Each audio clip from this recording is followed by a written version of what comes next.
ఒక అరటిపండు దొరికితే 3 ముక్కలు చేసి పెట్టేది. ఒక కోడిగుడ్డు మీలాంటి వాళ్ళు ఎవరైనా దేవుని సంఘాన్ని దేవుని సేవకులు ప్రేమించి ఆ మొదటిది ఇస్తే ఆ ఒక్క గుడ్డును ఉడకబెట్టి మా ముగ్గురికి 3 ముగ్గురికి కలిపి నెల వచ్చేసరికి 50 రూపాయలు ఫీజు కట్టేవాళ్ళు మా మమ్మీ. అయితే ఒకనొక సందర్భంలో 50 రూపాయలు కూడా మా మమ్మీ దగ్గర లేవు. స్కూల్ నుంచి మరి కంప్లైంట్లు వస్తున్నాయి, లెటర్స్ వస్తున్నాయి, మీరు ఇంకా అందరు పిల్లలు ఫీజు పే చేసేసారు, మీరు ఇంకా పే చేయలేదు, మీ పిల్లల్ని రేపటి నుంచి స్కూల్కి రానివ్వము అని మా మమ్మీకి వార్తలు వస్తూ ఉన్నాయి. ఏదో చెప్పి పంపిస్తుంది.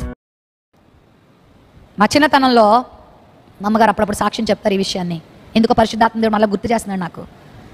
సమస్తాన్ని వదులుకొని రాజమండ్రిలో వాళ్ళు సేవ ప్రారంభించారు. అన్ని వదులుకొని సేవ ప్రారంభించారు. కొన్నిసార్లు తినడానికి ఆహారం కూడా వాళ్ళకి ఉండేది కాదు, సరైన వస్త్రాలు ఉండేవి కాదు. మా ముగ్గురికి నేను మొదటి బిడ్డని. ఆ తర్వాత డాక్టర్ జాన్ వెస్లీ గారు, కొత్త వాళ్ళు 100 ఉన్నారు కాబట్టి ఈమె ఎవరు అనుకుంటున్నారని చెప్తున్నాను. ఆ తర్వాత పాల్ ఇమాన్యుయల్ గారు, మా చిన్న తమ్ముడు, మా ముద్దుల తమ్ముడు పాల్ ఇమాన్యుయల్ గారు. అయితే మా ముగ్గురిని మా మమ్మీ ఒక అరటిపండు దొరికితే 3 ముక్కలు చేసి పెట్టేది. ఒక కోడిగుడ్డు మీలాంటి వాళ్ళు ఎవరైనా దేవుని సంఘాన్ని దేవుని సేవకులు ప్రేమించి ఆ మొదటిది ఇస్తే ఆ ఒక్క గుడ్డును ఉడకబెట్టి మా ముగ్గురికి 3 ముక్కలు చేసి పెట్టేది. అట్లా దేవుని స్తుతిస్తూ దేవుని మీద ఆధారపడుతూ బ్రతుకుతూ ఉన్నారు. చాలా సందర్భాల్లో మా డాడీ ఉద్యోగం చేస్తే ఈరోజు ఒక జిఎం లెవెల్కి వెళ్ళిపోదురేమో, టెలికమ్యూనికేషన్స్లో అంత మంచి ఉద్యోగం చేసేవారు. దేవుడు సేవను దేవుడు అప్పగించిన తర్వాత నీ ఉద్యోగం కాదు, నీ డబ్బు కాదు, విజయ్ కుమార్ నీవే కావాలి, నీవు నా సేవ చేయాలన్నప్పుడు ముక్కుమోహం తెలియని ఆ రాజమండ్రి పట్టణంలో మా తండ్రి గారు సేవ ప్రారంభించారు. ప్రారంభ దినాల్లో ఎన్నో సమస్యలు ఎదుర్కొన్నారు. కానీ చాలాసార్లు మా డాడీ ఫ్రెండ్స్ ఫోన్లు చేసి అనేవారంట, ఏం విజయ్ కుమార్ వచ్చి నీ జాబ్ మళ్ళీ నీకు ఇప్పించి ఏర్పాట్లు చేస్తాం, ఎందుకు కష్టాలు పడతావు అన్నవారంట. లేదు, నేను నమ్మిన దేవుడు నా చెయ్యి విడవడవు, చావైనా రేవైనా నా ప్రభు పని నేను చేయడమే నా ధ్యేయం అని మా నాన్నగారు ఉన్నారు. ఒకనొక సందర్భంలో మా ముగ్గురికి కలిపి నెల వచ్చేసరికి 50 రూపాయలు ఫీజు కట్టేవాళ్ళు మా మమ్మీ. అయితే ఒకనొక సందర్భంలో 50 రూపాయలు కూడా మా మమ్మీ దగ్గర లేవు.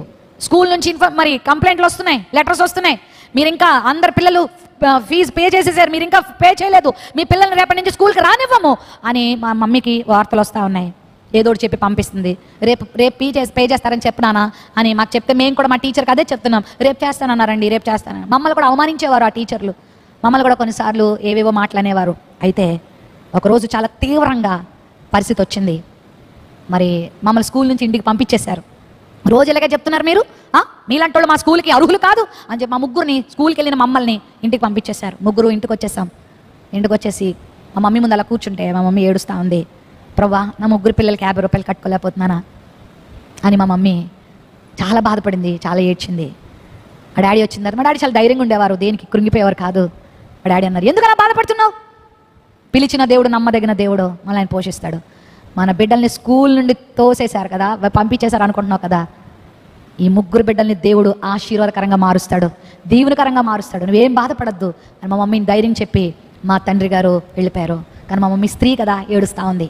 అప్పుడు ఒక స్వరం మా మమ్మీకి వినబడుతుందంట, యెషయా గ్రంథం 43వ అధ్యాయం చదువు, యెషయా గ్రంథం 43వ అధ్యాయం యెషయా గ్రంథం 49వ అధ్యాయం చదువు అని చెప్పి దేవుడు మా మమ్మీతో మాట్లాడుతున్నాడు. ఆ ఏడుస్తూ ఉండగా, ఒక సేవకురాలు కాబట్టి వాక్యాన్ని ధ్యానిస్తూ ఉండగా 49వ అధ్యాయము చదువుతూ ఉందట. చదువుతుంటే దేవుడు మాట్లాడాడండి విషయాలు. మీరు ఇంటికి వెళ్ళి చదవండి, పైన చెప్పడానికి సమయం కాదు. స్త్రీ తన గర్భమున పుట్టిన బిడ్డనైనా మరుచునేమో, కానీ నేను నిన్ను మరువను, నా అరచేతుల్లో నిన్ను చెక్కుకున్నాను, నీ పిల్లల్ని నేనే రక్షిస్తాను, నీ పిల్లల్ని నేనే పోషిస్తాను, రాజులు వాళ్ళ భుజాల మీద ఎక్కించుకుంటారు, రాణులు వాళ్ళకి పాలిచ్చే దాదులుగా ఉంటారని వాగ్దానం చేశాడు. ఆ వాగ్దానం ఎప్పుడైతే ఈ అధ్యాయం చదివి 4-5 సార్లు 10 సార్లు చదివిందంట, తెలుసా మీకు ఎంత బలం వచ్చిందో తెలుసా? కొండంత బలం వచ్చింది ప్రియులారా. మీకు తెలుసా, ఆ రోజు మొదలుకొని ఈ రోజు వరకు మా అవసరాలు మా మమ్మీ డాడీ తీర్చకుండానే దేవుడు మాకు తీర్చేస్తూ వచ్చేస్తున్నాడు. హల్లెలూయా. దేవుడు మా చదువుల్లో ఏ లోటు రానివ్వలేదు. స్టెప్ బై స్టెప్ దేవుడు మమ్మల్ని ముగ్గురం పీజీల దాకా చదువుకున్నాం. నేను ఎంఎస్సీ బీఈడీ చేశాను.